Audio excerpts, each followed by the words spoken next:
আসসালামু আলাইকুম গাইস, চলে এসেছি আজকে আবার নতুন ভিডিও নিয়ে।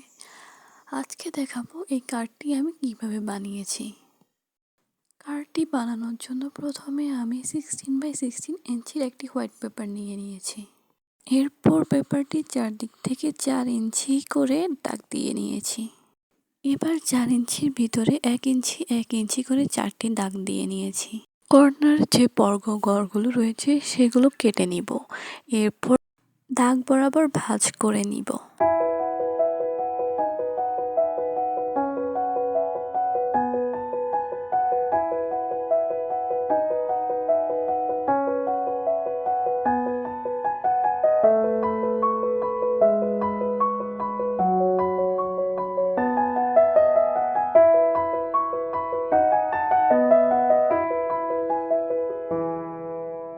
এইবার আমি কার্ডটি কীভাবে ভাঁজ করে নিচ্ছি তা আপনারা নিশ্চয়ই ভিডিও দেখলে বুঝতেই পারবেন।